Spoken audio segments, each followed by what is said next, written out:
بسم اللہ الرحمن الرحیم۔ السلام علیکم ورحمۃ اللہ وبرکاتہ۔ میں محمد عطاء الحق قاسمی آج پھر سے آپ حضرات کے سامنے حاضر ہوا ہوں، اس امید کے ساتھ کہ آپ تمامی حضرات بخیر و عافیت ہوں گے۔ میرے عزیز ساتھیو، اسلام ایک مکمل دین اور مذہب ہے۔ اسلام نہ ہی کسی کے ساتھ ناانصافی کرتا ہے اور نہ ہی ناانصافی کرنے کا حکم دیتا ہے، لیکن عورتوں کی طرف سے ایک سوال آتا ہے جس سوال کو سننے کے بعد بظاہر ایسا محسوس ہوتا ہے کہ اسلام نے ناانصافی کیا ہے، اسلام نے عورتوں کے حق کو مارا ہے۔ سوال یہ ہے کہ جب ایک مرد کو ایک ساتھ نکاح کر کے 4 بیویوں کو رکھنے کی اجازت ہے تو پھر یہ اجازت عورتوں کو کیوں نہیں، یہ حکم عورتوں کو کیوں نہیں کہ اگر وہ چاہے تو 4 شوہروں کو ایک ساتھ رکھ سکتی ہے؟ اتنی بڑی ناانصافی کیوں؟ آخر عورت کے اس حق کو کیوں مارا گیا؟ مرد اور عورت کے درمیان اتنا بڑا فرق، اتنی بڑی تفریق کیوں؟ تو دیکھیے، یہ مسئلہ اہم ہے اور اس مسئلے کو آپ اسی وقت سمجھ پائیں گے جب آپ کا دماغ ٹھنڈا ہوگا۔ اس لیے آپ حضرات اپنے دماغ کو ٹھنڈا کر لیں اور غور اور دھیان سے میری بات کو سنیں۔ میں اس مسئلے کو قرآن کریم اور احادیث مبارکہ سے بھی ثابت کروں گا اور عقل کی نظر میں بھی اس مسئلے کی وضاحت کروں گا کہ آخر ایسا کیوں ہے۔ دیکھیے، ہم مومن ہیں اور ایمان کا تقاضا یہی ہے کہ اللہ نے ہمیں جن کاموں کے کرنے کا حکم دیا ہے ان کاموں کو کریں، پھر ان کاموں کے اندر نہ پڑے کہ ان کاموں کے کرنے سے ہمیں کیا ملے گا، ان کاموں کے کرنے سے ہمیں کیا فائدہ ملے گا۔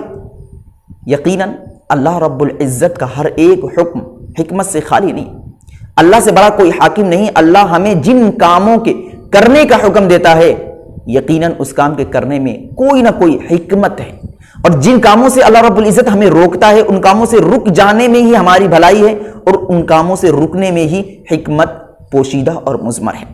تو اللہ تبارک و تعالی نے قرآن کریم کے اندر مردوں کو یہ اجازت دی ہے کہ آپ اگر چاہیں، آپ کے پاس طاقت اور وسعت ہے تو 1 سے زائد یعنی 4 بیویاں رکھ سکتے ہیں، لیکن آپ خود دل پر ہاتھ رکھیں اور یہ فیصلہ کریں اور خود سے پوچھیں کہ اس وقت کتنے مرد ایسے ہیں جو اس حکم پر عمل کرتے ہیں، کتنے مرد ایسے ہیں جو ایک ساتھ 4 بیویوں کو رکھتے ہیں یا 3 بیویوں کو رکھتے ہیں۔ مشکل سے 3% یا 4% ایسے مرد ہوں گے جو 1 سے زائد شادی کرتے ہیں اور ایک ہی وقت میں 2، 3 یا 4 بیویاں رکھتے ہیں۔ لیکن اس کے باوجود عورتوں کی طرف سے یہ سوال آتا ہے کہ آخر ہمیں یہ اجازت کیوں نہیں کہ ہم ایک ہی وقت میں 4 شوہروں کو رکھ سکیں۔ دیکھیے، اللہ تبارک و تعالیٰ نے مردوں کو یہ طاقت اور قوت دی ہے کہ وہ بیک وقت 4 بیویوں کو جھیل سکتا ہے، 4 بیویوں کو برداشت کر سکتا ہے، 4 بیویوں کے ساتھ زندگی بسر کر سکتا ہے۔ لیکن اس کے باوجود بھی 2% یا 3% مرد ایسے ہیں جو 4 بیویوں کو جھیلنے کی طاقت رکھتے ہیں اور 4 بیویوں کو ایک نکاح میں رکھ سکتے ہیں اور رکھتے ہیں۔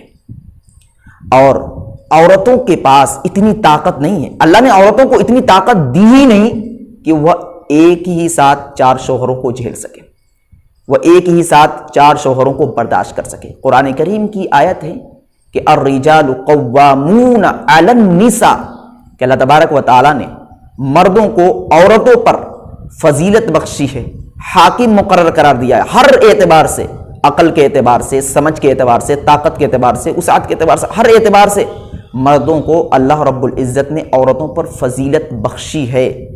تو مردوں کو یہ طاقت دی ہے اللہ نے کہ وہ 4 بیویوں کو ایک ساتھ جھیل سکتا ہے، لیکن عورتوں کے پاس یہ طاقت ہی نہیں کہ وہ 4 شوہروں کو ایک ساتھ جھیل سکے۔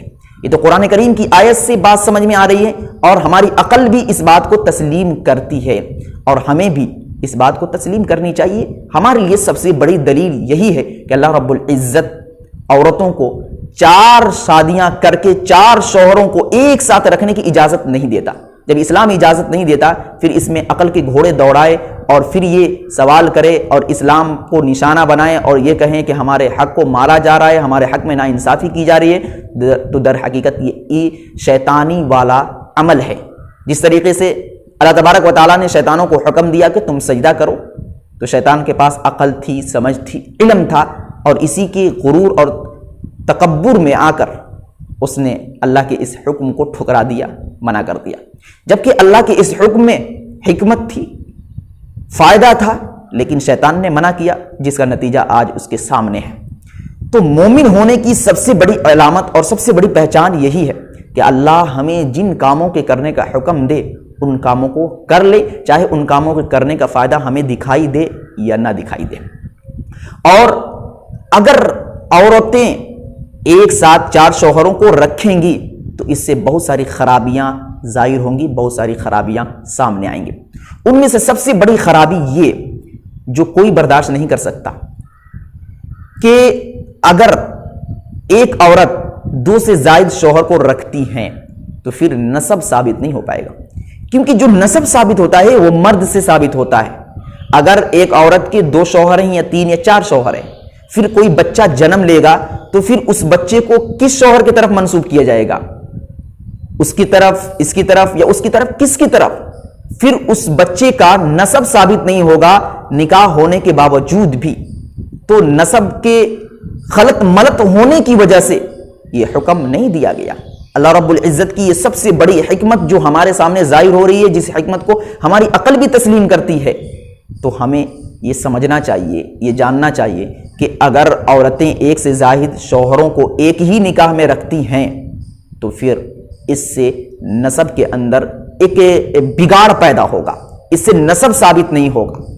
اسی طریقے سے اگر نسب کی بات آپ کی عقل کو نہیں لگ رہی ہے اور آپ یہ سوچ رہے ہیں کہ یہ کون سی بڑی بات ہے، ہم کوئی ٹوٹکا اختیار کر لیں گے، اس ٹوٹکے کے ذریعے سے نسب ثابت کر دیں گے اور یہ کہہ دیں گے کہ یہ بچہ اسی کا ہے، تو دیکھیے اس کے باوجود بھی بہت سارے بگاڑ پیدا ہوں گے۔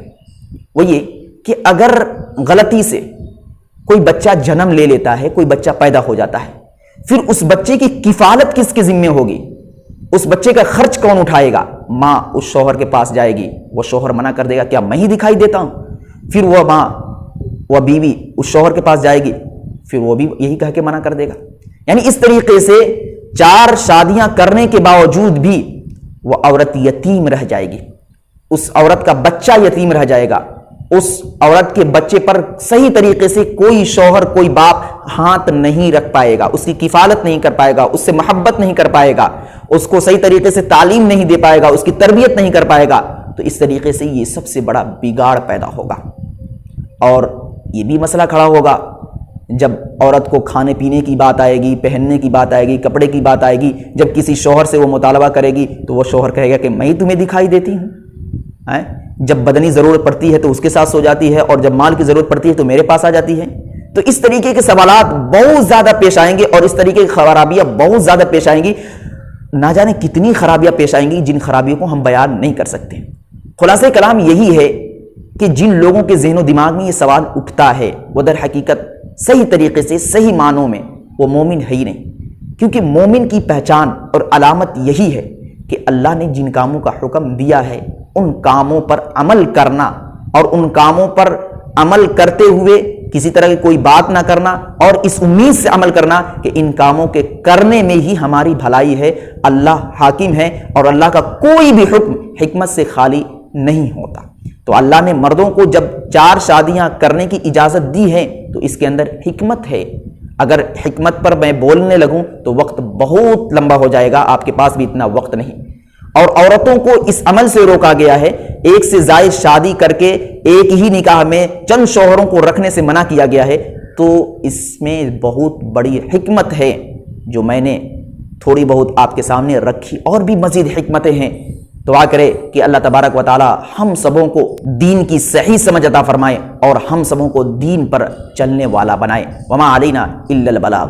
ویڈیو کو لائک اینڈ کمنٹ کریں اور دینی معلومات کے لیے ہمارے چینل الحق میڈیا کو سبسکرائب کر کے بیل آئیکن کو دبا دیں تاکہ سب سے پہلے ہماری بات آپ تک پہنچ سکے۔